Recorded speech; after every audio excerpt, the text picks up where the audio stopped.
Hey, good afternoon, everyone. We're ready to get started. I'm Andrew Gavin, Deputy Executive Director for the Commission. We are hosting this webinar today to walk you through the details of our new grandfathering water uses registration program.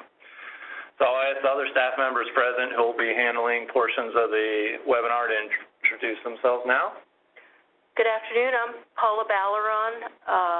I'm the Manager of Policy and Implementation and Outreach here at the Commission. And I'm Rochelle Eby. I'm a Compliance Specialist here at the Commission. Okay, so for the webinar format, in addition to the slides you'll be viewing, we'll have a dialog box open and available to submit your comments and questions. It'll be on the right side of the screen. So if you use the host user, we'll be able to compile those questions as they come in and address them at the end of the presentation. So we hope this webinar provides a better understanding of our new registration program, but we also hope to learn from your questions as well about how we can improve communications related to this new program. At the end, we have set aside some time to respond to questions, and depending on the volume of questions, we'll either address them individually without identifying the person, of course, or we'll organize a response by theme if we have a lot of questions on a particular topic. There we go. Okay, so the webinar is intended to walk you through the basics of the registration program to help you determine whether or not registration applies to you, and if it does, we have outlined the basic steps in the process. We conducted some extensive outreach as part of the development and launch of this program, so we know that some of you have received information and you have to determine where you fit within those requirements, but we also hope word will continue to spread to those that need to know and we may not have reached. So for some that may be unfamiliar with the Susquehanna Basin and the Commission, we have some background. The basin itself, as you can see on the screen, stretches from New York to Maryland, with the Susquehanna River entering the Chesapeake Bay at the outlet in Maryland. And with that, it supplies approximately half the freshwater flow to the Chesapeake Bay. The basin is about 27,000 square miles, which we commonly say is roughly the size of the state of South Carolina. And for a river basin in the mid-Atlantic Northeast region of the United States with a population of 4.2 million, we don't have as large a population as our neighboring basins, but the basin does serve as a source of drinking water for diversions to the Philadelphia and Baltimore areas. As for the Commission itself, it was created by the Susquehanna River Basin Compact, which was signed into law in 1970. As an act of Congress and the three state legislatures of New York, Pennsylvania, and Maryland. Each member has a representative, which in our case is the commander of the North Atlantic Division of the U.S. Army Corps of Engineers, and the heads of each of the state environmental protection management agencies, which for New York is the Department of Environmental Conservation, Pennsylvania, Department of Environmental Protection, and for Maryland, Department of Environment. Commission staff meet regularly with our commissioners and their supporting staff to assist them in rendering decisions on all important matters before the Commission, which included getting to where we are today with the development and implementation of initiatives like the registration program we're presenting on today. This slide presents a quick synopsis of the Commission's mission. In the first bullet, essentially provides for the comprehensive management of a water body that spans multiple jurisdictions. And as you can see in bullet 2, our primary water resource authorities exist to manage a diversity of uses across the basin and avoid conflicts. And I think it's equally important to highlight the non-regulatory role the Commission provides for and serving the citizens of the basin as well, which includes planning activities to reduce threats and increase preparedness for floods and droughts, monitor water quality, and support efforts to improve and restore water quality where pollution exists, and assist the states with better protection of drinking water sources. So, as mentioned, water uses in the basin are diverse as pictured in the slide here, and although there is a heavy dependence on the resource for power supply, drinking water, manufacturing, irrigation, and such, there are also other important needs and uses related to fishing and other forms of recreation, and as well for maintaining adequate flows in our streams and rivers and ultimately to the Chesapeake Bay. This registration program, as you'll see in the following slides, will help us fill a data gap in water use to better manage overall use in the basin, which, as you can see, can get very complex very quickly considering the range of users in the basin. especially in the portions of the basin where heavy utilization of the resource exists in fairly close proximity. So I'll turn it over to Paula now, and she'll go into more details of the program. Thanks, Andy. Because you've joined us for this webinar this afternoon, you already know the Commission is launching a new program requiring registration of certain older water withdrawals and consumptive uses in the basin. The Commission's regulations provide that water withdrawals and consumptive uses that are in excess of the regulatory threshold do not require a Commission docket or approval under Section 806.4a if those activities and sources predated the applicable regulations, provided there is no environmental harm. This exemption from review and approval is commonly referred to as grandfathering. The regulation goes into effect and registration will begin on January 1, 2018. The registration process preserves the exemption from project review and approval for eligible grandfathered withdrawals and consumptive uses, provided the facility registers within the 2-year window, which ends December 31, 2019. So what exactly is grandfathering? The Commission defines grandfathering as a use or a source initiated prior to the effective date of the applicable regulation. So as you can see in the first bullet, this would be a consumptive use that was initiated prior to January of 1971, a groundwater withdrawal initiated prior to July of 1978, a surface water withdrawal initiated prior to November 1995, or a combination of sources, groundwater and surface water, that were initiated prior to 2007. Generally speaking, a facility will have to be currently operating above the applicable threshold volumes in order to register. So the threshold volumes that we're looking at are 20,000 gallons per day for consumptive uses, and for withdrawals, 100,000 gallons per day. And these are both calculated as a maximum consecutive 30-day average.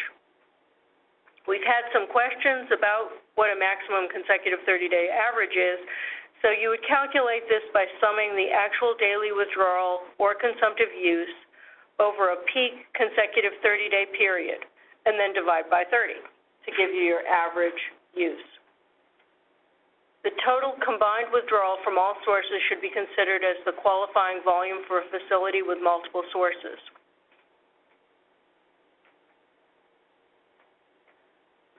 As Andy mentioned, the primary goal of registration is for the Commission to better understand the wide variety of diverse water uses in the basin. Registration will also establish the definitive quantity of water that provides certainty for how a grandfathered facility may continue to operate and retain its existing exempt status. Registration will offer the security of knowing that the Commission will strive to protect those grandfathered water sources from future impacts and assist in resolving conflicts that may arise with neighboring users. In the end, the Commission anticipates that registration will improve water management for all water users in the basin. For a little more background about the registration program, it goes back to 2016 when the Commission completed a study called the Cumulative Water Use and Availability Study. And this study compiled all of the available state data within the Susquehanna Basin to characterize water use and availability. As Andy mentioned, the study pointed out that there are data gaps present in some areas of high water use. And this is a concern to the Commission, particularly when we looked at the estimates that are possibly more than 700 exempt facilities in the basin with an estimated water use of nearly 1 billion gallons per day. So if accurate, this volume of water is roughly equal to the total amount currently accounted for and managed by the Commission across the entire basin.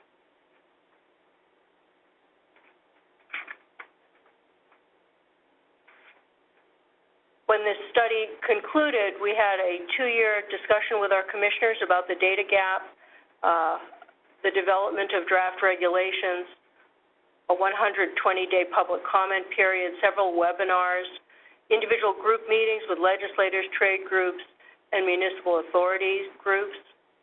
The Commission approved the development of this registration program to close the knowledge gap regarding exempt water users to ensure that the Commission's ability to effectively manage the water resources of the basin. The registration program provides for collecting uniform baseline data for exempt projects. We're interested in knowing who the grandfathered facilities are and where they're located, knowing how much water they're withdrawing or consumptively using, and establishing that exempt quantity of withdrawal and usage and ongoing reporting. Rochelle will continue and present some of the basics of how you would register.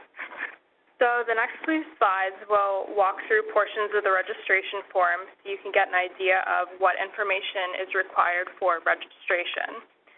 Some facilities that need to register already have Commission approval for a portion of their facility.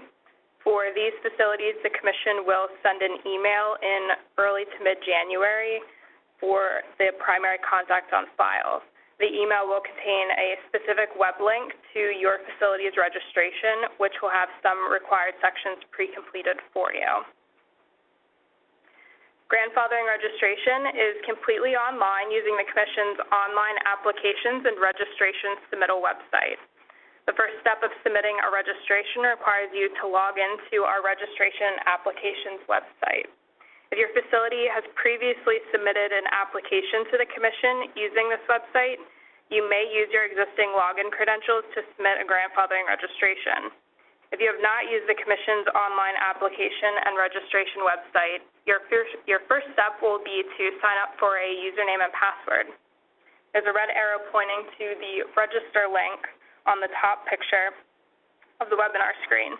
You'll be prompted to provide contact information, which you'll fill in as applicable. After you register a username and password or log in using an existing username, the website will ask what type of registration or application you wish to complete. You'll use the drop-down box to select grandfathering registration. You can then begin completing the registration for your facility. The first thing that appears on the registration form are instructions. Read through carefully and then use the tabs at the top of the web page to move between different sections in the form. Click on the first tab of the registration to complete contact information. The contact information section must be fully completed before other sections of the registration will become available. For this section of the registration, you'll provide information on the facility's location and contacts. You'll also see that there are help icons throughout the registration. There's a red arrow pointing to this icon on the webinar screen. If you click on that icon, more details of what's being requested will appear in a pop-up box. After you complete the contact information section, the rest of the registration will become available, and you can move on to the second section of the registration for facility information. In this section, you'll provide a general description of the facility, including sources used, when operations began, and information on any changes in ownership since 2007. If you report withdrawals or discharges for a facility under a permit with another state agency, you'll enter information regarding permit approvals in this section as well. Throughout this and the next two sections of the grandfathering registration, you'll see two ways to provide information. You can type directly into a text box, or you can upload a file. Either way is fine, but you don't need to do both. The third section of registration, you'll provide information on the facility's withdrawals. You'll enter information for the date the withdrawals began and the location of each source, a description of how withdrawals are quantified or tracked, and the highest 30-day average estimated or actual withdrawal for each source. The withdrawal quantities, you'll provide data on each individual withdrawal from the previous 5 years. You can also provide data older than 5 years if withdrawal quantities were previously higher or if additional data is helpful in making a determination. If quantity data for withdrawals is not available, any available information upon which a determination of quantity could be made is acceptable. There's also an area to upload data and documents to support the information you provide in this section of the registration. Documentation to provide may include a spreadsheet of recorded withdrawal data, data or forms submitted to other state agencies, or copies of previous grandfathering determinations from the Commission. The last section of the registration is for consumptive water uses at the facility. You'll only complete this section if applicable, but all other sections of registration are required. For those unfamiliar with what consumptive use is, it's any process with which water is used and not returned to the basin undiminished in quantity. Common consumptive uses include irrigation of water or wastewater, evaporative losses from cooling or heating equipment, incorporation into products such as bottling beverages or water, or diversion of water or treated wastewater to another river basin. However, there are many other types of consumptive uses, so if you're not sure if something is a use or how to quantify or estimate uses at your facility, contact Commission staff for help. You'll provide information on consumptive uses at the facility. If you're not sure, again, if something is consumptively using water or how to quantify or estimate, contact Commission staff for help. If you have consumptive uses at a facility, you'll provide a description of how the facility quantifies each use, including information on flow meters or any calculations or estimates used. Consumptive use is commonly determined by the difference between inflow to the facility and effluent from the facility. However, you can also determine consumptive use from each individual process or use. You'll provide information on the highest 30-day average for consumptive use at the facility based on the previous 5 years of data. You can also provide data older than the last 5 years if consumptive use was previously higher or if it's helpful in making a determination. If quantity data for consumptive uses is not available, any information upon which a determination can be made is acceptable. Similar to the withdrawal section of the registration, there is an area to upload data and documents to support the information you provide in this section of the registration. Documentation to provide here may also include spreadsheet of recorded use data or copies of previous determinations from the Commission. To summarize, you'll be providing withdrawal data for each facility. For withdrawals at a facility, the data will be based on each individual source, and for consumptive uses, the data will be based on all uses at the facility combined. Data from the previous 5 years is required for withdrawals and consumptive uses, and additional historic data is optional and may be provided if withdrawals or uses were previously higher or if this additional data is helpful for making a determination. If your facility has withdrawal or consumptive use data based on flow meters, you'll provide this under the supporting data area of the withdrawal or consumptive use section. If quantity data is unavailable, you should use the supporting data sections to provide all available information which a determination could be made, such as production records, equipment specifications, or scientific calculations. In the supporting data sections, make sure you include sufficient details and a description of how data was estimated or quantified.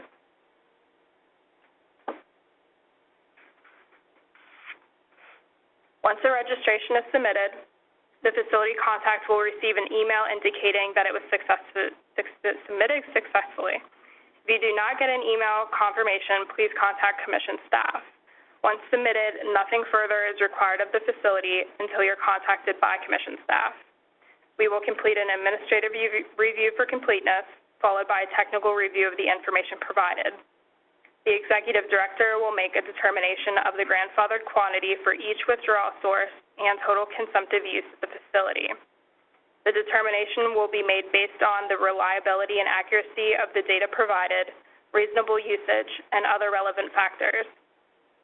The final grandfathering determination is appealable and may require metering and monitoring plan to ensure ongoing data reporting is accurate and reliable. Okay, for this slide, it outlines the registration fees for the program, and you'll see for the first 6 months, calendar year 2018, the registration, there is no fee associated with registration.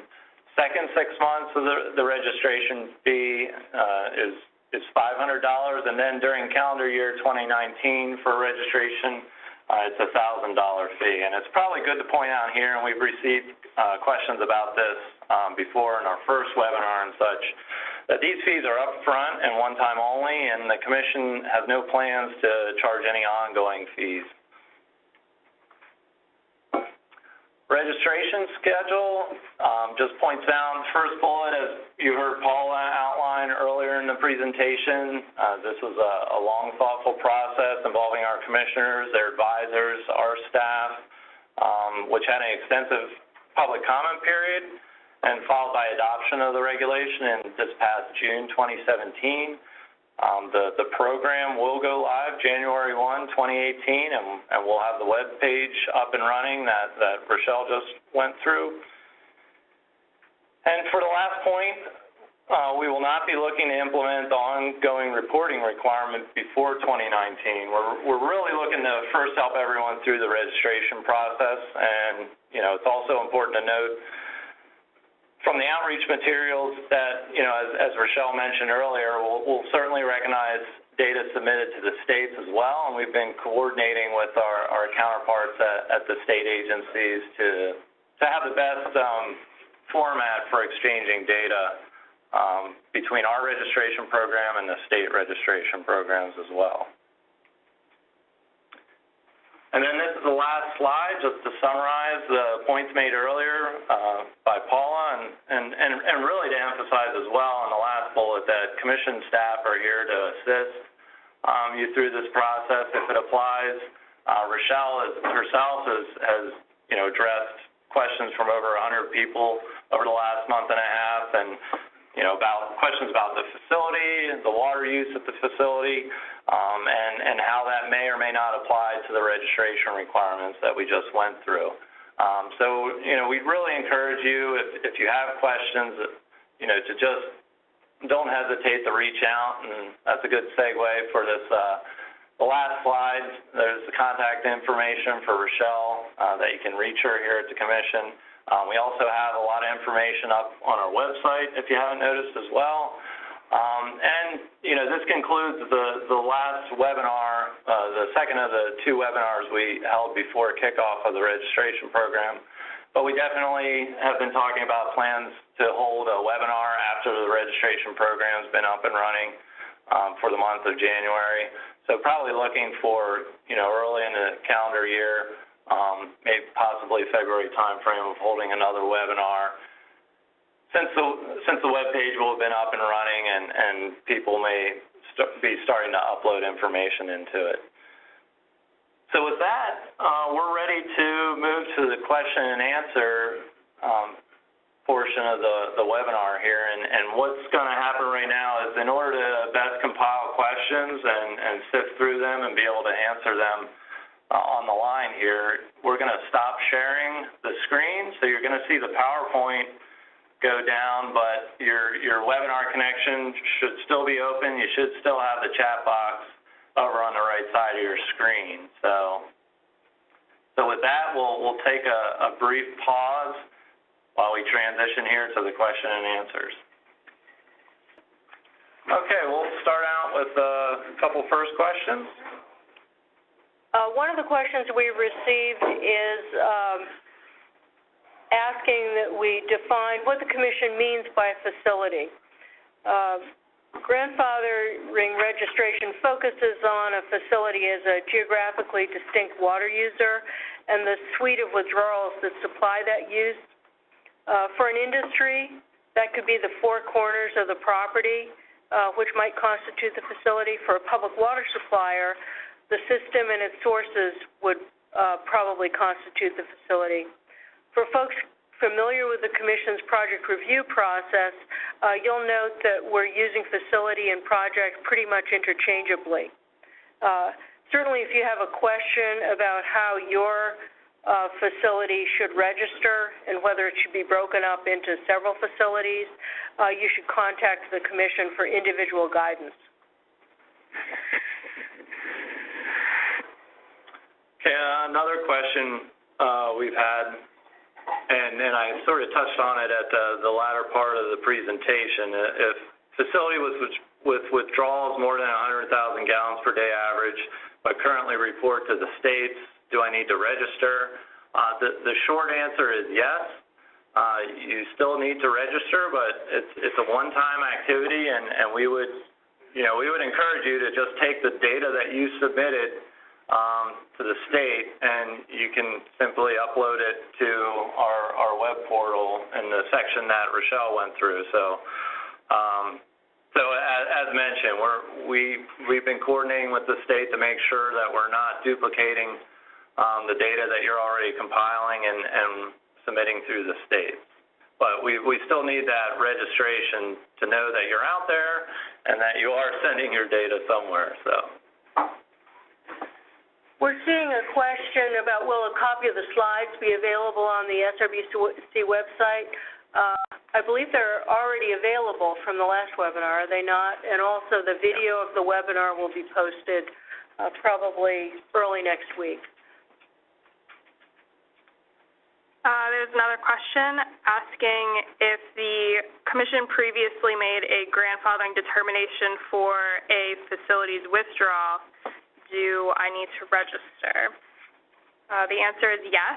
If a withdrawal has a previous grandfathering determination by the Commission in a docket or letter, you do still need to register the grandfathered withdrawal.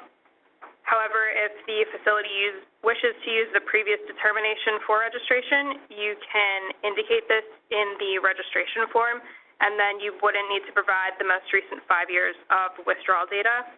You could provide additional data if you wanted to have the determination reconsidered, but that would be optional.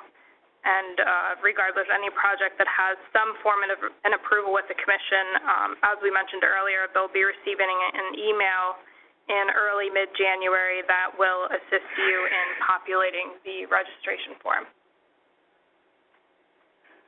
We've received a question. If a facility has never withdrawn more than 20,000 gallons per day, averaged over a 30-day period, is there any requirement to or advantage to registering now? Because 20,000 gallons per day is the threshold for consumptive use, and that's our lowest threshold, I guess I would say that there's no advantage to registering, and registration would not be required. Okay, the next question, does a public water supply with surface water sources already approved and reported under a water allocation permit need to register these sources?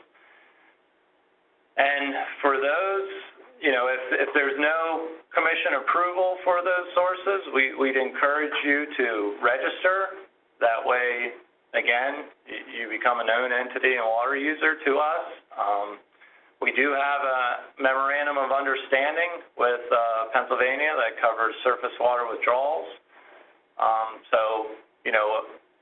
We would assess the information provided, but yes, you would want to submit your information through registration so that we can determine whether or not we've reviewed that. We do regularly review water allocation permits concurrently with Pennsylvania, but some old ones that would probably predate our regulations we wouldn't have on file. So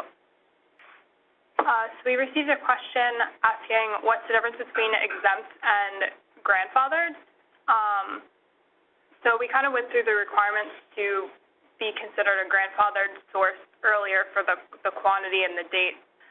If you're exempt from registering, that would mean that you don't meet the date or the quantity requirements for consumptive use or withdrawals. You wouldn't need to register.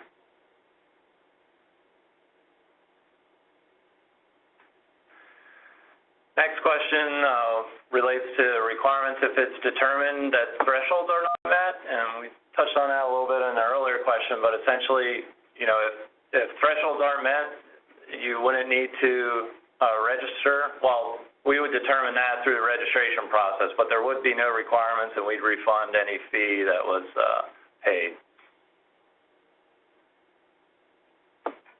Certainly, if there's a question about whether you've exceeded a threshold, were you to register during the first 6 months, there's no fee anyway. So you would be covered if you had to register, and we would just disregard it if there was no requirement to register. So kind of no loss if you went ahead and registered. There was a question, what is the fee schedule for a registered facility? Again, the fees are established by facility rather than, say, withdrawal source or quantity of consumptive use. And the fees are established by the time you submit your registration. Within the first 6 months, it's $0. In July through the end of the year, it's, $500? And then in 2019, it goes up to $1,000.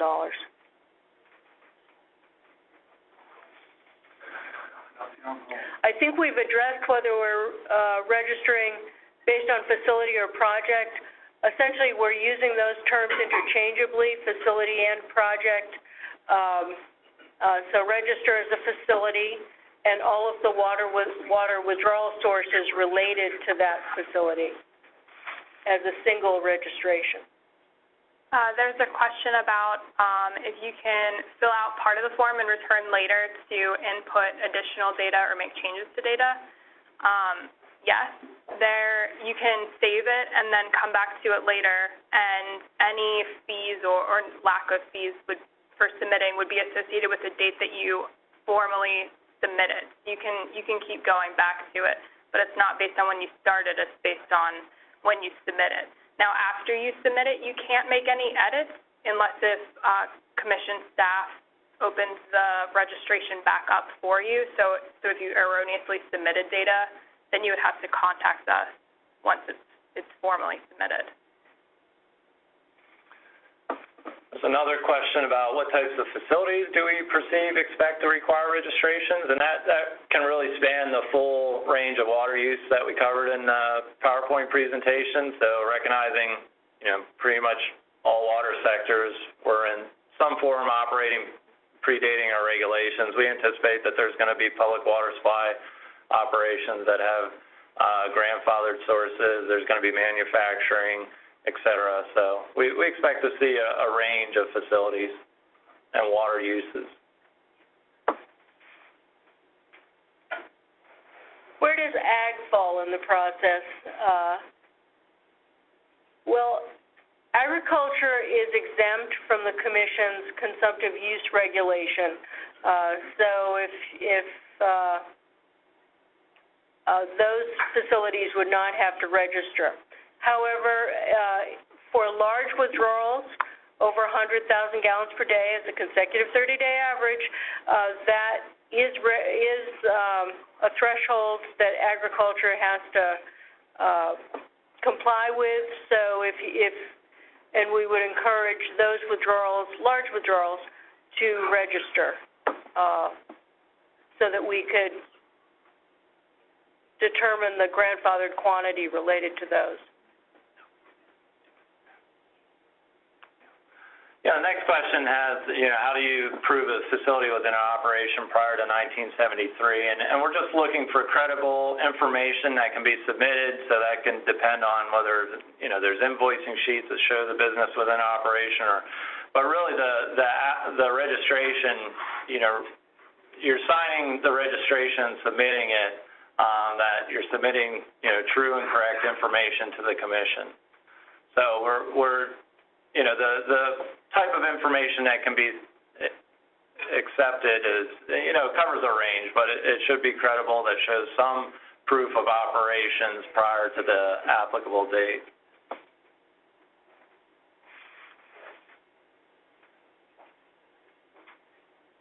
There's a question specific to a golf course asking that they're currently reporting consumptive use and withdrawals and asking if the regulation applies to them. If you have any sources that are not approved in the docket, yes. If you're reporting consumptive use and it's approved in the docket, then your consumptive use is approved. You would only need to register consumptive use if it's entirely grandfathered. There are some golf courses and other industries and facilities that have a portion of consumptive use identified as grandfathered, but this is for mitigation purposes, and you would not need to register that. But if you have an entire source or all of your consumptive use grandfathered, then you would need to register.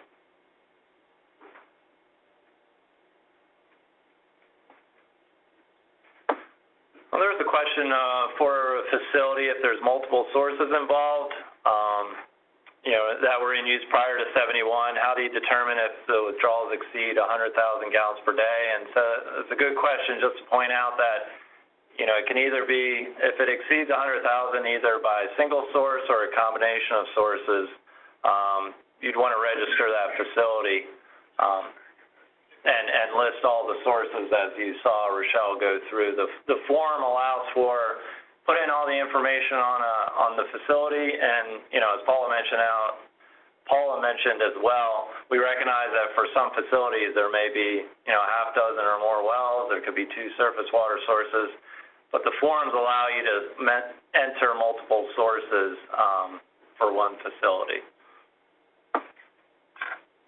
There's a question about are municipal water users, such as boroughs, classified as consumptive water users?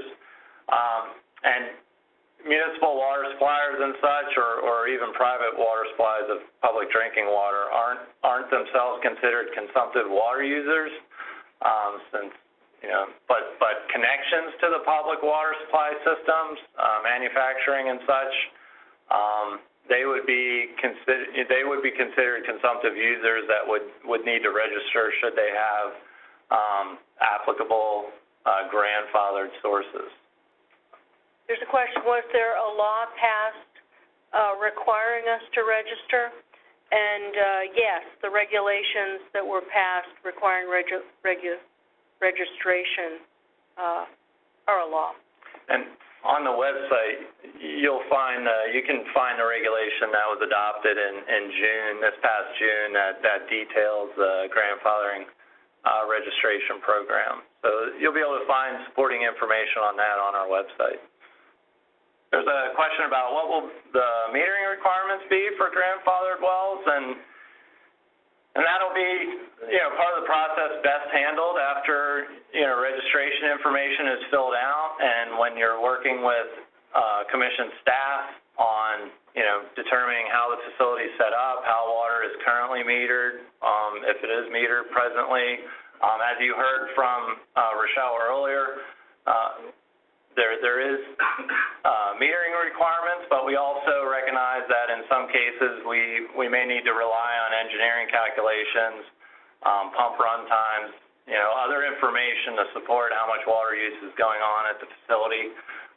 So a lot of that will be worked out during the determination process. Let's see. The question is, what if it's anticipated that 20,000 gallons per day, I guess, of consumptive use may be exceeded in the future? In order to qualify as a grandfathered project, you would have to be exceeding that regulatory threshold now to register as grandfathered. I hope that answers the question. Let me just elaborate that if in the future a project increases a consumptive use above 20,000 gallons per day or a withdrawal to greater than 100,000 gallons per day, that just, like any other water user in the basin, you would have to apply for review and approval to the Commission. So there's a question about what time period would an entity need to look back to determine the 30-day average.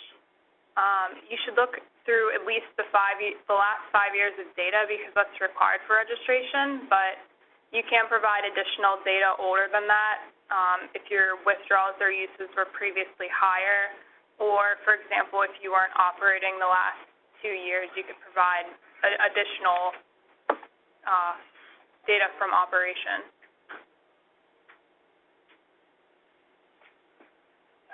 Next question is, how is the grandfather quantity that is established by the Commission used after it is determined, and is the withdrawal limit established?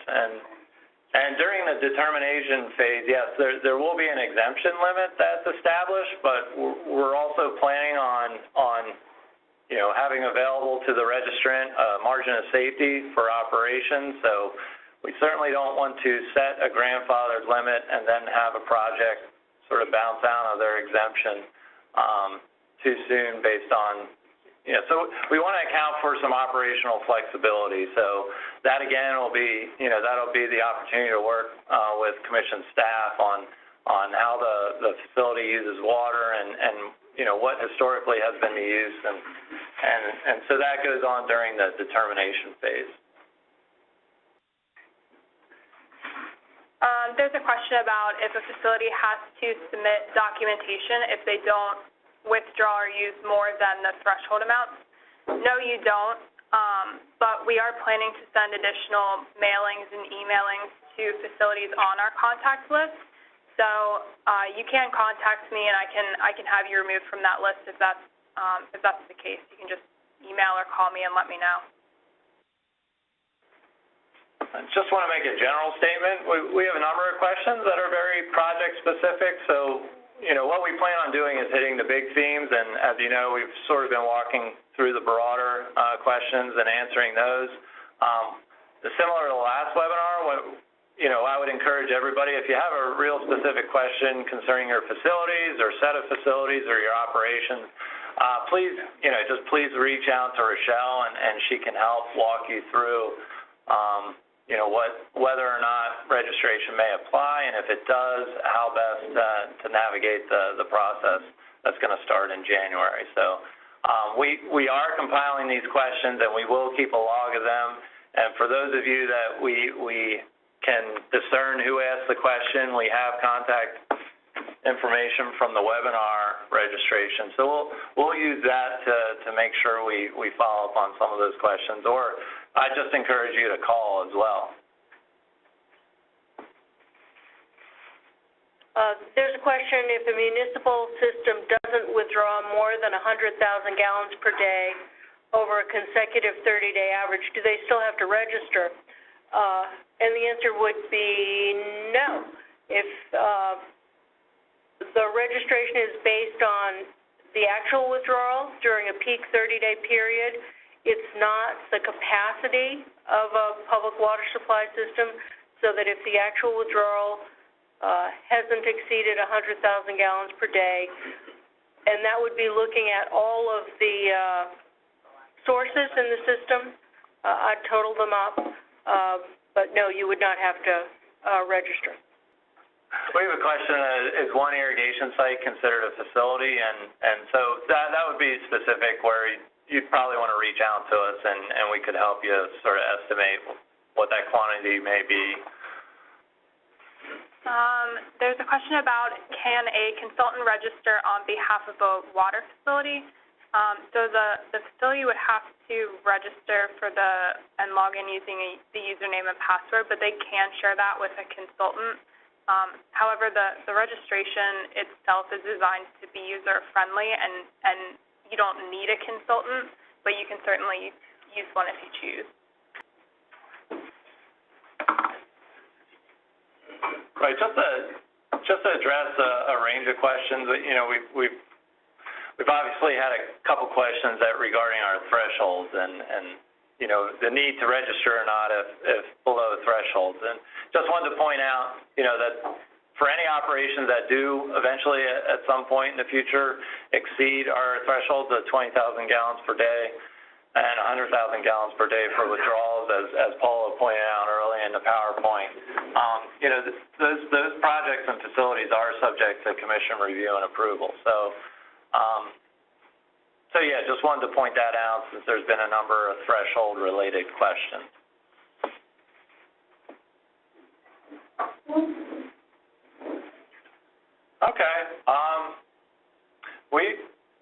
pretty much moved through a lot of the questions, I think, and the pace has slowed. So, again, we want to thank everyone for taking the time out to log into the webinar today and hear more about the new registration program. And again, we've copy and pasted all the questions in the chat boxes, and so we'll make sure we go through them. And some of the themes, thank you for your questions, because we've updated our frequently asked questions on our website at different times where some of those questions and answers would be helpful to others as well. So thank all of you for your time and attention. And again, contact information is on our website and materials on the grandfathering registration program. So we encourage you to look at those as you have time. And thank you again.